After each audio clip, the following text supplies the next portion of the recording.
Assalamualaikum warahmatullahi wabarakatuh. Jumpa lagi dalam channel Deden Tektona yang membahas dunia konveksi agar menjadi inspirasi bagi sahabat-sahabat yang mau mulai berkarir di bidang konveksi atau jahit menjahit. Sahabat semuanya, perusahaan konveksi atau juga garmen biasanya membutuhkan karyawan-karyawan untuk bekerja di perusahaannya. Ada satu pertanyaan, bagaimana caranya agar kita bisa masuk dan menjadi bagian dari perusahaan tersebut. Nah, biasanya diawali dengan proses rekrutmen, seleksi, kemudian juga hasilnya sudah ada, ditempatkan dan lain-lainnya. Namun sebelumnya tentunya harus melalui satu tahapan yang dimana biasa rata-rata disebut kita mengajukan permohonan untuk bekerja di perusahaan tersebut, atau dengan istilah mengajukan lamaran. Nah, sahabat semuanya, bagaimana caranya agar sahabat-sahabat yang ingin bekerja di perusahaan garmen atau konveksi membuat lamaran yang berpotensi untuk bisa diterima di perusahaan tersebut? Nah, berikut ini akan saya jelaskan bagaimana cara membuat lamaran. Tentunya ini bersifat umum, bukan hanya ke garmen. Lamaran ke perusahaan manapun rata-rata sama formatnya. Bagaimana caranya dan formatnya, silahkan saksikan videonya sampai selesai.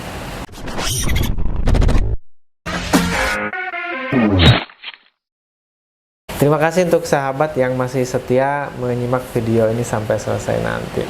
Sahabat semuanya, dalam membuat sebuah lamaran tentunya ada hal-hal pokok yang harus kita buat dan yang harus ada di dalam lamaran tersebut. Yang pertama, tentunya kita harus menyiapkan surat lamaran itu sendiri. Surat lamaran itu adalah surat permohonan kita bekerja di sebuah perusahaan dengan cara ditulis tangan. Ditulis tangan sendiri karena itu menunjukkan keaslian dari surat lamaran kita. Nah, dalam surat lamaran yang ditulis tangan tersebut memuat beberapa hal. Yang pertama, dalam surat lamaran tersebut yaitu menunjukkan tanggal berapa kita membuat lamarannya, kemudian ditujukan ke mana, ke perusahaan apa.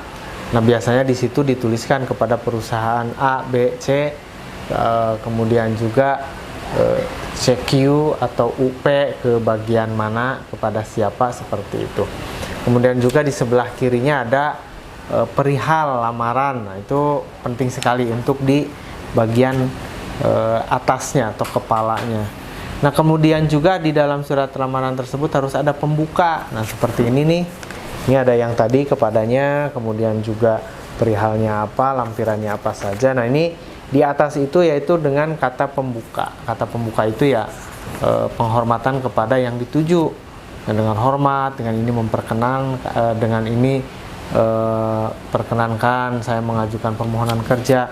Nah, ini yang ditulis secara manual asli, jadi menunjukkan nama, identitas, tanggal lahir, tempatnya di mana, jenis kelamin, agama, pendidikan, alamat, seperti itu biasanya. Lalu setelah menunjukkan identitas isi tersebut, kita menyantumkan atau menulis penutupnya. Demikian surat lamaran ini, atau dengan ini saya mengajukan permohonan kepada kiranya menjadi bisa diangkat, bisa diterima, seperti itu. Itu adalah kata penutupnya dan di bawahnya ditandatangani. Nah, untuk saat ini sudah ada juga format yang dijual secara umum ya, biasanya di toko buku atau di toko fotokopi, seperti itu. Ada format lamaran, jadi kita tinggal mengisinya saja. Ini seperti ini, sahabat semuanya. Ini formatnya sudah ada, lalu tinggal isi kepada siapa, ini tanggal, namanya, tanggal dan lain-lain, tanggal lahir, baru tanda tangan di sini. Ini yang pertama yang harus ada di bagian depan, yaitu tentang surat lamaran itu sendiri. Lalu di bawahnya apa saja? Di bawahnya itu adalah hal-hal yang menjelaskan diri kita, seperti misalnya daftar riwayat hidup. Ini ada formulirnya nih di toko fotokopi atau di toko buku. Daftar riwayat hidup ini menjelaskan tentang diri kita. Seperti tadi di dalam surat lamaran, itu memuat tentang daftar riwayat hidup kita, nama, tempat tanggal lahir, kemudian juga agama dan alamat lain-lain. Nah, di sini lebih lengkap lagi sekolahnya apa, dari SD, SMP, SMA atau sarjana dan lain-lain. Nah, kemudian juga di bawahnya itu memuat tentang pengalaman kerja kita. Nah, kalau di sini pengalaman kerjanya ditulis saja, bekerja di mana, di mana, di mana.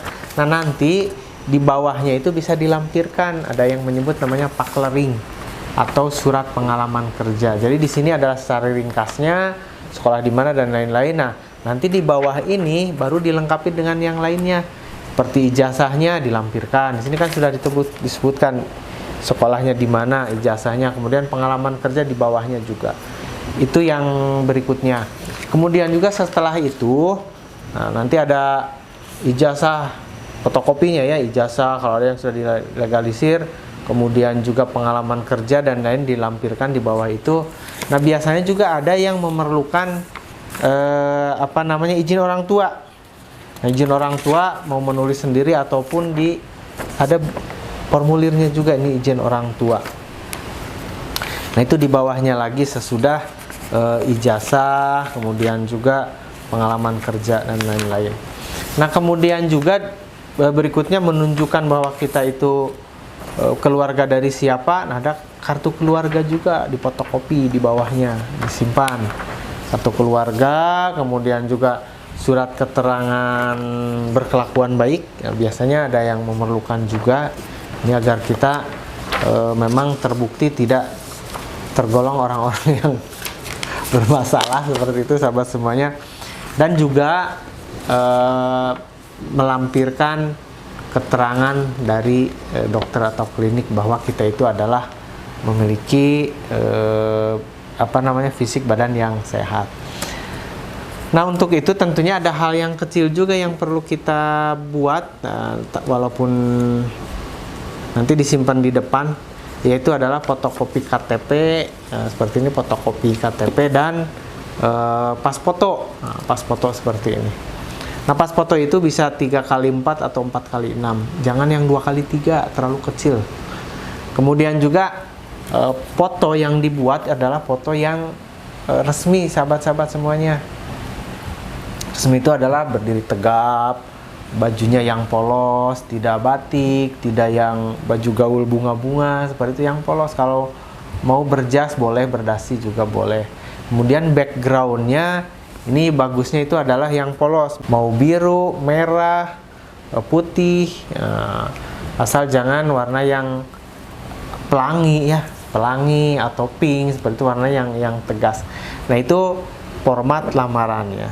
Nah, kemudian juga cara membuat foto seperti yang tadi, bahwa kita harus tegap. Nah, jangan yang fotonya itu yang genit, yang sentil, yang seperti seperti fotonya senyumnya kegedean, seperti yang ketawa, kemudian juga pakai tanda seperti ini atau bagaimana seperti itu tidak disarankan. Tapi foto yang memang benar-benar kelihatan resmi seperti itu. Itu kalau dari dokumen-dokumen yang harus disiapkan. Apabila sahabat semuanya sudah mengikuti pelatihan, misalnya punya sertifikat, silakan dimasukkan sertifikat kemudian juga barangkali diperlukan juga fotokopi akte kelahiran, seperti itu boleh juga, seperti itu dilengkapi. Semakin lengkap akan semakin baik, karena akan lebih jelas tentang siapa diri kita dalam lamaran itu kan, seperti itu.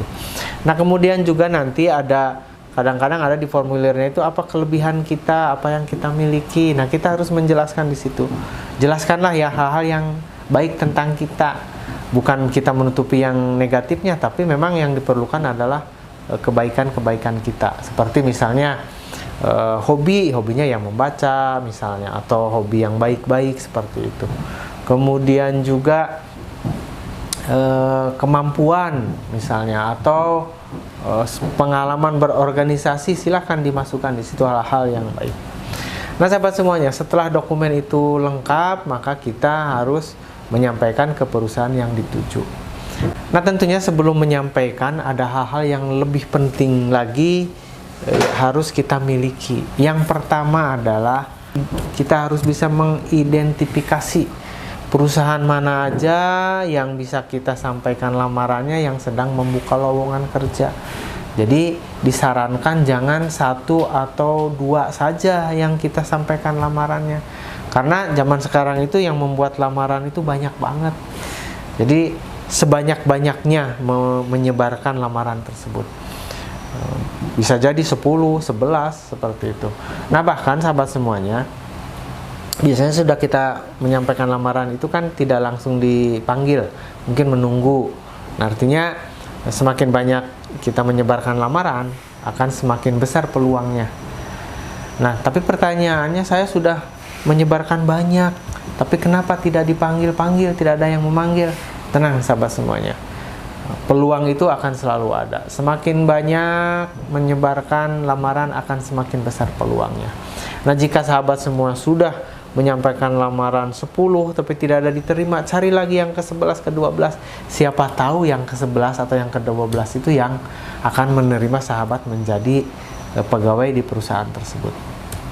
Nah, jadi jangan putus asa mencari peluang pekerjaan. Terus cari dan mencari. Seperti kita akan menjual sebuah produk.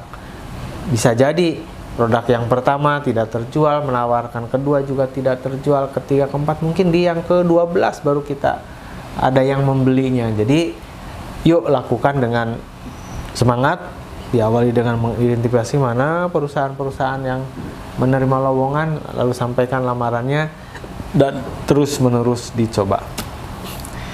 Itu tentang membuat lamaran, mudah-mudahan bermanfaat dan menjadi pengetahuan bagi teman-teman yang sedang mencari pekerjaan. Tetap semangat, insya Allah akan mendapatkannya.